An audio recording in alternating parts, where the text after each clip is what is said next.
It's brother to brother. Gonna start subbing here. All right. I You doing passed the high school? background You check. doing kindergarten up? What are you doing? I mean, I'd rather do high school. Yeah. Junior high school probably. I taught grade school years ago, so High school, I think, is the easier of the groupings. Most of the time, because high school teachers are just let them do makeup work. There's no real instruction. But like junior high, you're often having to do instruction. Like you're not missing a day well, of but I'm instruction. a genius, so as we know.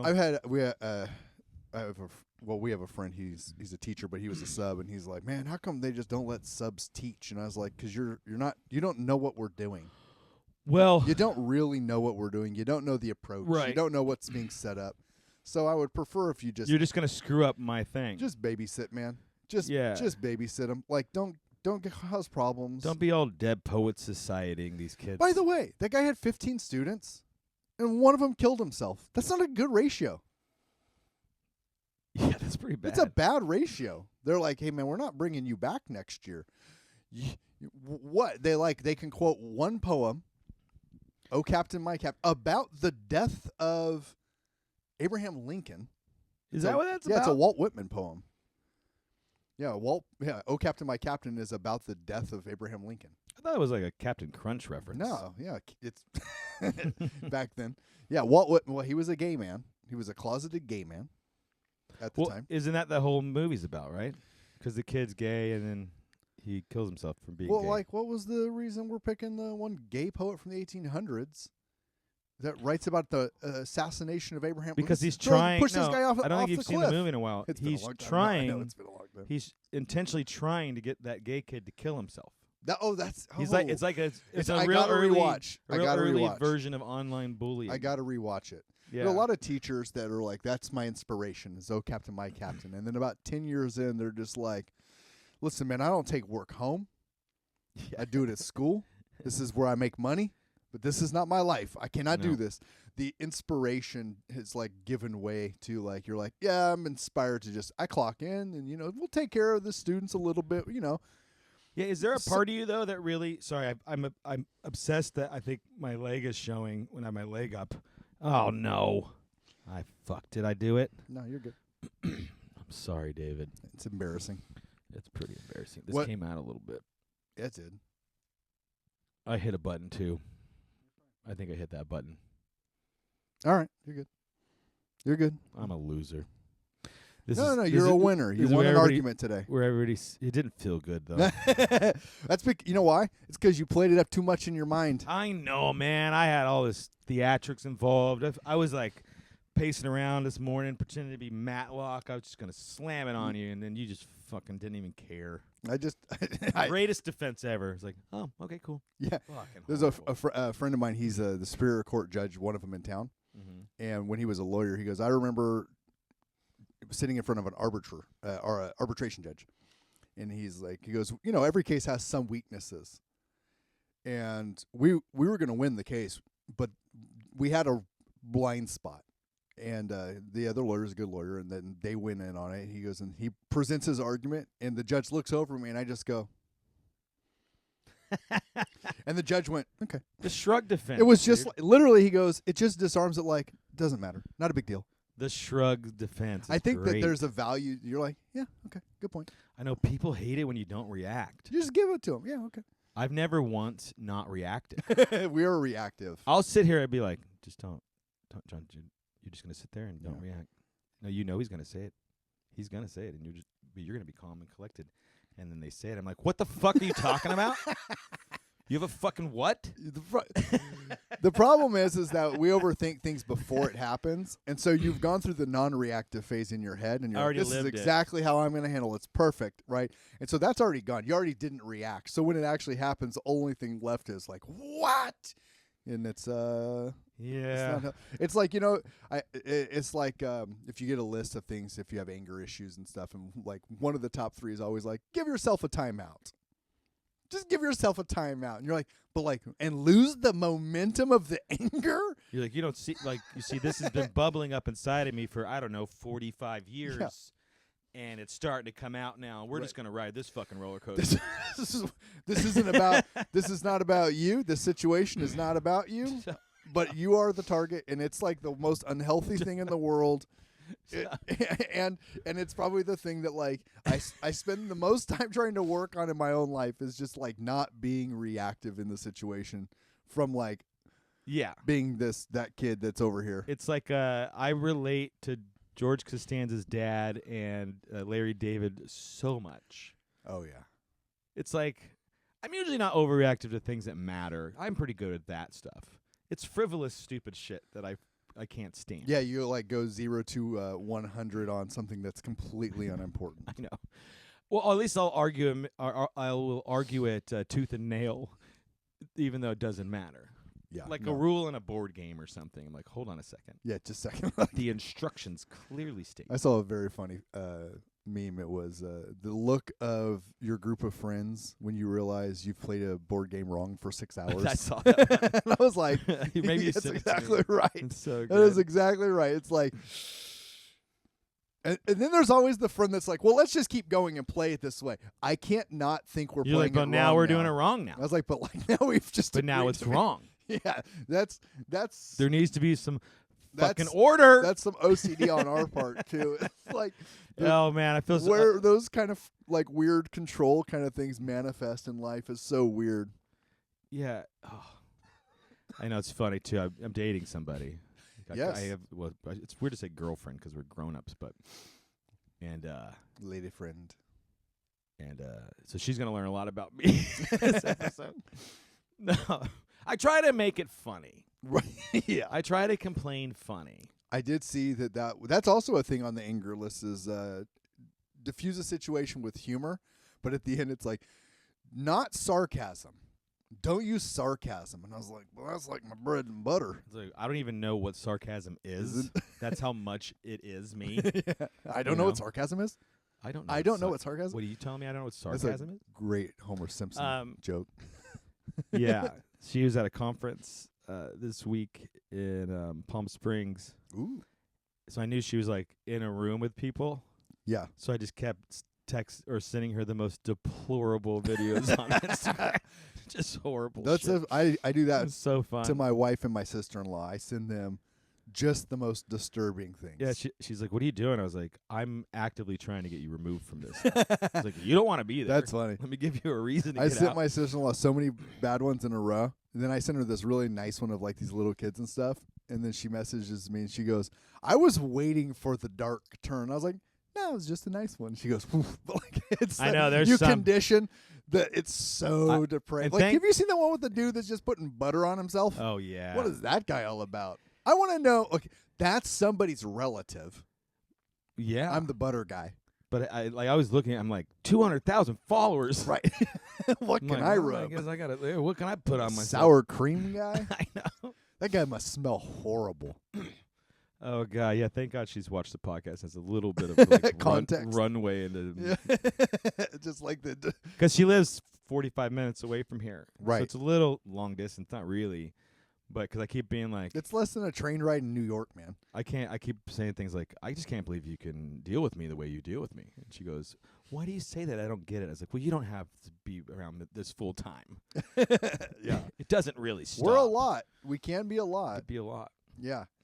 What's you well, I guess like in some ways we both kind of develop like we have hobbies or interests that are very individualistic. Like they require individual time to do. Yeah, I used to think I liked being around people, and then I realized maybe 5 years ago, I was like, oh, but everything I ever have chosen to do is always involves a certain level of extreme isolation. Yeah, well, like people Mhm. go, "Oh, you guys do," but you do stand up. I've told people this. They're like, "You do stand up comedy." I go, "Right. I have a mic. I stand alone on stage. It's the most isolated. It's only interactive when I want it to be. It's on my terms. It's so individual. When I go to the club and watch a show, I get anxiety attacks because there's so many people. But yet when I'm on the stage, I feel because you see 3 people. Right. It's actually the only way I can participate in society. Yeah. That's how I feel. It's like large groups. If I'm talking, fine. Yeah, because I have a purpose, I have a reason to do it. How is your set design going for the luchador play? It's good. It's good. It's gonna be good. Okay. It's going to be good. It's good. I mean, there's some things that are going to be hard. I have to build a wrestling ring, like a real one. That's plywood, right? Yeah, but I mean, It has to it's function gotta as a function blessing ring. that people get thrown off the sides and stuff. Like yeah. actually has to have ropes that Like work. I have a diagram on the wall. I have to make like a How mu- real. it's gotta be backyard wrestling. expensive. I mean, not my money. So What theater is this at? the empty space. Empty theater. space. The location. Yep. That's a nice one. That's good. No, it's going good. I think I'm all kind of visually designed out. Now I have to go back in and do all like the technical drawings and whatever. I hate that stuff, but How safe does this ring have to be? I mean, it's got to be legit. Like a real backyard ring, huh? Mm-hmm. Does it have to look like a backyard ring? We're not Mm. talking like WWE. No, standards. it's aesthetically it will look like a backyard ring for Okay. sure. But Now, it needs are to these be- people like the actors? Are they like practicing how to fall, like how They to will actually be. do wrestling moves? They Like will be. take a bump. Yeah, not the kind of bumps I'm used to. No, yeah, those are herpes. No, That's not a wart. funny. That is not funny. Don't have herpes, so suck it. Or you can. Yeah, that's going good. That's going good. I'm gonna be doing a kind of a large mural project. Just doing all the military branch logos or their the patches, but big, 4 foot by 4 foot or 4 foot circles. Right. Even Space Force, Yeah, that's cool. because that's actually real. It's a real thing. Yeah. So I'm kind of getting the ball moving on that. That's about it. Is the process like when you have projects? Does it move faster than when it's just your own work? Well, let me ask you this: where does inspiration fall on the artistic level for you? Is like, now today I'm going to draw, and you get up and you draw. You show up and draw, or are you like, I need to have like a kind of a feeling to get me going? No, I don't really need a feeling. I think, but I'm like really. I mean, I'm not diagnosis, but pretty ADHD. Once you get going, you stay on it. Well, I find that the more different types of things I have going on at one time, like if it feels chaotic, Yeah. I typically get a lot done because I can just go here for an hour, 30 minutes, and as long as I have an immediate thing I can turn to that's different, Right. then I'll get set, and then I'll go back to that as opposed to just grinding out like 12 hours to get something done. Like I don't get a lot done in a day, but I get a lot more done in a month than most people would. That makes sense. Yeah, that's how I feel like when it comes to writing. Because it's a lot of little work. It's a lot of 30-minute bursts. But inspiration, yeah, I find that if I'm writing a joke, I think about something to paint because I never want to be doing the thing I'm doing, I think is the truth. Yeah, that makes I sense. always want to be doing something else that I want to be doing until I'm doing that, and then I definitely don't want to do that. Yeah. Now I want to go do this. So I have to bounce back and forth, or I can't sit there and I can't do anything for like. Only thing I could do for long stretches is sand prep wood for finishing. That's interesting. There's something I don't know. The ASMR kind of thing. There's the sound. It's just like very Soothing. It's very soothing. It's you hyper focused because you're trying to do something perfect. And Okay. I could sand a table for like literally 20 hours straight without you're having needing any to do anything else. And It's feel so good about it. weird. My son Colin is similar to that. If he's doing something that he's really in tune with that requires focus, that he enjoys, but he's like, he'll go all day long, focus on that thing. If it's not interesting at all, good luck getting him to do 15 minutes. Like he has to arrive at the need for that thing for it to be valuable. Yeah, and I think Which I totally understand. excuse me, with paintings or writing or whatever or sculptures, you always run into a problem that needs to be addressed. Yeah. So you're like, oh, hold on a second. If I do this, then this, and so you have to think through. But something about the furniture's already made. Right. You're not gonna fuck up the sanding process, so you never run into very rarely you run into something that you like have to stop and address it. So you don't ever get frustrated. It's just getting better and better as you Just go. improves as you go. Yeah. That's very interesting. I heard this guy talk about he's a painter, and he goes, when I'm doing a painting, it used to bother me because I would get to where I felt like the painting was good. He goes, but mistakes always stand out. Yeah. He goes, I see the whole painting and go, that's a mistake. And so I got to fix that mistake. He goes, and then I would do it. He goes, and then I couldn't quite get it to look right. Right. And he said the thing that changed him to where he was able to like finish work was he goes, well, that's a mistake. Let me see if I can do the best I can on it where I'm at right now. That's right. He goes, and once I got it the best I could do, he goes, it still stands out to me as a mistake, but I also can acknowledge I can't make it better than I made it. So I have to leave it like it is the best I can do with where I'm at right now. And I started thinking, I go, this is, I think, good advice in general for writing. Like, finish the first draft. Everybody's like, finish the first draft and then edit. Because once you get the whole story out, you have a better idea of the whole arc of things. Like, I found that I've edited scenes in screenplays. And I go, I need to go back and make this change. And I make that change. And then you don't realize it, like 40 pages later, you're like, oh, well, that decision affects this. And now I got to rework like 25 more pages here because I was tinkering instead of finishing and then making changes as like, a real like editor. Or in comedy, going, I know there's a better punchline here. I just don't have it right now. So this is the best punchline I have right now. So I can tell this joke. This punchline gets a laugh. I think there's a better punchline that exists.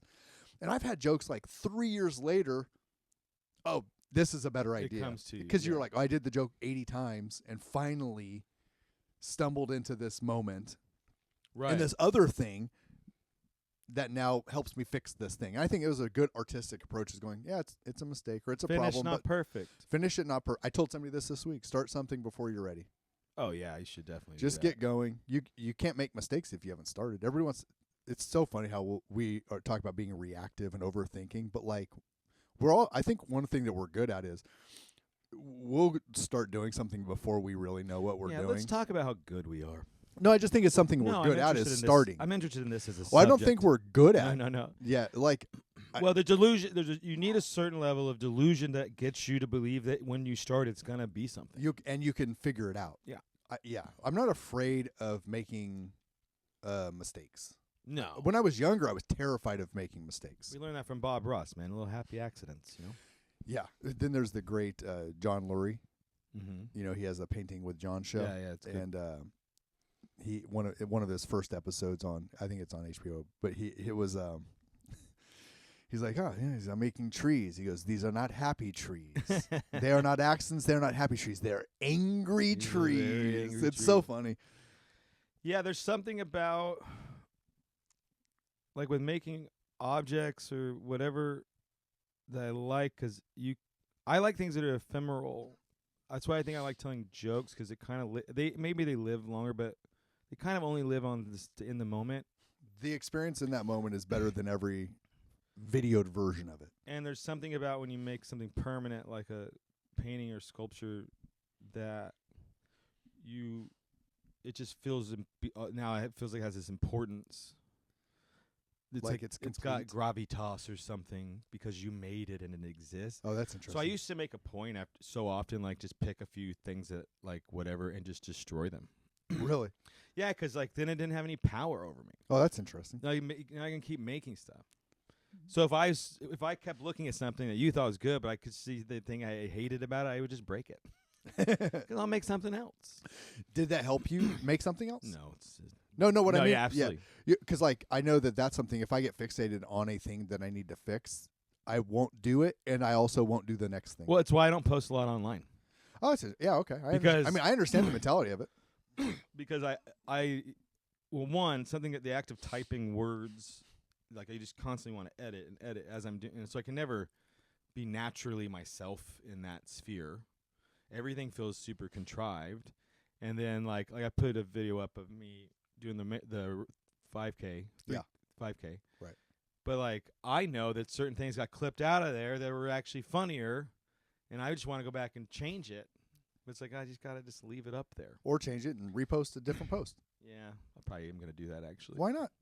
That's the nice thing. There's this guy Ali Abdaal, and he's a productivity guy, and he when he encourages people to start YouTube channels, he's like, all right, get your camera out, front face it, record a 2-minute video, who you are, what your channel's about.